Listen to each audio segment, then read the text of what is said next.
CM Revanth రెడ్డితో PCC అధ్యక్షుడు మహేష్ కుమార్, మంత్రి పొన్నం, బీసీ నేతలు భేటీ ముగిసింది. స్థానిక సంస్థల ఎన్నికల వ్యూహంపై చర్చించారు. మెజార్టీ స్థానాల గెలిపే లక్ష్యంగా ప్రణాళికలు రూపొందించాలన్నారు. ఈ నెల 6న స్క్రీనింగ్ కమిటీ సమావేశం ఏర్పాటు చేసి అభ్యర్థుల ఎంపికపై చర్చిస్తామన్నారు. ఉప ఎన్నిక అభ్యర్థుల లిస్టు తయారు చేయాలని సీఎం ఆదేశించారు. జూబ్లీహిల్స్ ఉప ఎన్నిక రేసులో అంజన్ కుమార్ యాదవ్, నవీన్ యాదవ్, బొంతు రామ్మోహన్, మురళీ గౌడ్, సిఎన్ రెడ్డి, రంజిత్ రెడ్డి కూడా ఉన్నారు. దీనికి సంబంధించి పూర్తి సమాచారం కరెస్పాండెంట్ అజీమ్ అందిస్తారు. అజీమ్,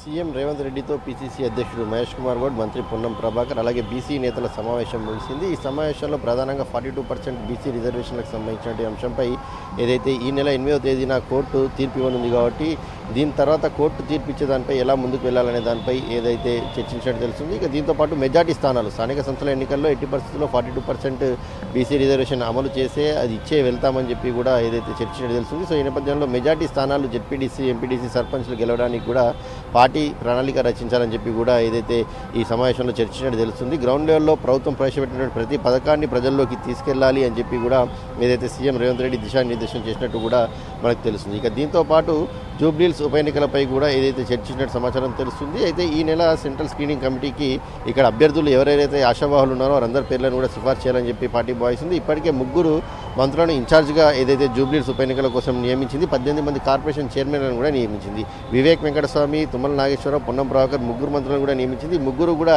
అక్కడ అభ్యర్థులు ఎవరైతే పార్టీ టికెట్ ఆశిస్తున్నారో వారి పేర్లను కూడా ఏదైతే సిడబ్ల్యూసీ కాంగ్రెస్ స్క్రీనింగ్ కమిటీకి ఏదైతే సిఫార్సు చేస్తారో. అయితే రేసులో బీసీ సామాజిక వర్గం నుంచి చూసినట్టయితే మనకు అక్కడ బొంతు రామ్మోహన్, నవీన్ యాదవ్, మురళీ గౌడ్, అంజన్ కుమార్ యాదవ్ ఈ 4 పేర్లు వినిపిస్తున్నాయి. ఇక రెడ్డి సామాజిక వర్గం చూసినట్టయితే సిఎన్ రెడ్డి, రంజిత్ రెడ్డి ఈ 2 పేర్లు కూడా వినిపిస్తున్నాయి. ప్రధానంగా ఈ 6 పేర్లు ఏదైతే ఉప ఎన్నికల్లో పోటీలో ఏదైతే ఆశావాహులుగా ఉన్నట్టు చర్చకైతే వస్తున్నాయి. మరి వీరిలో ఎవరికి టికెట్ వస్తుంది, స్క్రీనింగ్ కమిటీ వీరి పేర్లను చూసిన తర్వాత స్క్రూటినీ చేసుకుంటుంది. ఒక సపరేట్గా ఒక సర్వే కూడా ఇప్పటికే ఏఐసీసీగా చేయించినట్టు తెలుస్తుంది. ఇక్కడ పీసీసీ కూడా సర్వే నడుస్తున్నట్టు తెలుస్తుంది. దీంట్లో ఎవరు బలమైన అభ్యర్థి, ఎవరికి పాజిటివ్గా ఉంటుంది, గ్రౌండ్ లెవెల్లో టికెట్ ఇస్తే ఇలాంటి అనేక అంశాలు కూడా స్క్రీనింగ్ కమిటీ చూసుకొని స్క్రూటినీ చేసి ఫైనల్గా ఒక పేరుని డిసైడ్ చేసేటువంటి అవకాశం ఉంటుంది. ఇక వీటితో పాటు ఓవరాల్గా బీసీలకు కాంగ్రెస్ పార్టీ ఏ మేరకు చిత్తశుద్ధిగా ఉంది, బీఆర్ఎస్, బీజేపీ బీసీల పట్ల చిత్తశుద్ధిగా లేవు. ఉన్నట్టయితే ఈరోజు బీజేపీ చేతిలో ఉన్నటువంటి 42% బీసీ రిజర్వేషన్ బిల్లుని 9th షెడ్యూల్లో చేర్చేవారు. బీఆర్ఎస్ 10 ఏళ్ళు అధికారంలో ఉంది తప్ప ఎక్కడా కూడా దీన్ని